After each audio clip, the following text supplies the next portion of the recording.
Terima kasih. Assalamualaikum warahmatullahi wabarakatuh.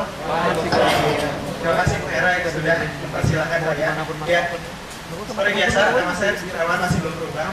Saya punya badminton, tapi sekarang udah nggak bisa badminton. Ya, jadi kalau ingat permainannya begitu-begitu, ingatlah saya ibu-ibu, bapak-bapak. Ya, jadi alhamdulillah sekarang saya berada di lingkungan yang sangat positif, bapak-bapak, ibu-ibu. Jadi kalau boleh saya curhat sedikit, saya lahir dari keluarga Chinese, ibu saya sudah. Nah, dari situ saya tidak mengenal Islam, meskipun Islam saya bukan Islam KTP, Islam akte kelahiran gitu.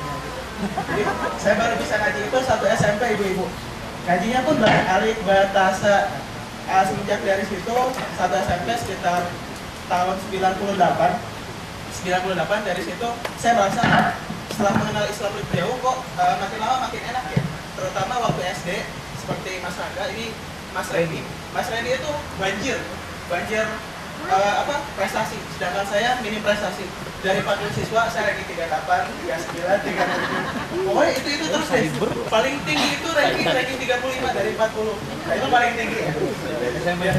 Ternyata semenjak SMP mengenal Islam lebih jauh, alhamdulillah saya tidak bisa berbicara terus ya. Temannya sedikit banget, itu ternyata malah luar biasa. Orang-orang mengenal saya itu sebagai Amir. Jadi kalau misalkan itu di pin BB ada tulisan dalam kurung kapten, jadi itu julukan teman-teman saya waktu SD kepada saya, kamu itu harus jadi kapten. Saya selalu, oke, saya ingin jadi kapten, saya ingin jadi seorang pemimpin perusahaan dan sebagainya. Makanya saya selalu mencantumkan nama kapten itu ya, meskipun dalam kurung bukan Amir gitu. Nah, dari situ orang merasa setelah mengenal Islam itu sebagai seorang khilafah perlu seorang pemimpin, dan mungkin saya harus menjadi salah satu di situ ya, salah satu orang yang berkecimpung. Nah, begitu SMP, SMA, ikut kuliah, terus dan sebagainya, itu saya jadi ketua OSIS, ketua BEM, presiden mahasiswa dan sebagainya. Itu sebuah prestasi karena saya mengenal Islam. Nah, kemudian ya seorang anak yang ternyata berasal dari keluarga yang tidak mampu, itu alhamdulillah ibu-ibu, bapak-bapak, saya cuma punya modal nekat menggadaikan proposal, dan ternyata salah satu gurunya Ustadz Samsul ini tertarik dengan proposal saya dengan teman-teman, dan ternyata kita membuat namanya Cyber Business School. Nah, itu tahun 2009. Alhamdulillah dari modal proposal dan modal nekat beserta keimanan, keyakinan. Dan sekarang alhamdulillah selain punya bisnis Cyber Business School, sekarang punya PT Kapal Gemilang. Nah, PT Kapal Gemilang itu bergerak di bidang jasanya, jasa web IT.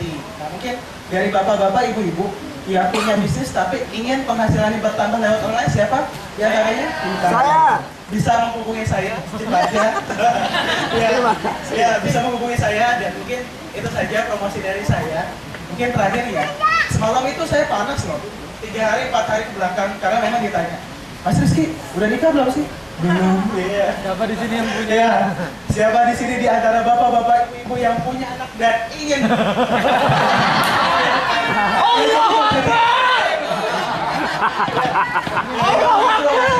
Jadi punya bisnis, Bu. Proven, Bu. Ya, ternyata proven. Cerita dengan bapak-bapak di sini ya, kesuksesan saya itu mungkin usia saya sekarang masih 25 tahun, tapi bisnis berjalan. Cuma Pak Samsul mungkin tahu, ini duitnya kemana ya, hilang, nggak tahu gitu. Ya, berkembang ya, mungkin dengan ikut karena tinggal di barak gitu. Saya pikir ini duitnya insya Allah nggak akan hilang, dan mudah-mudahan bermanfaat. Amin. Itu saja, sekian dari saya, terima kasih.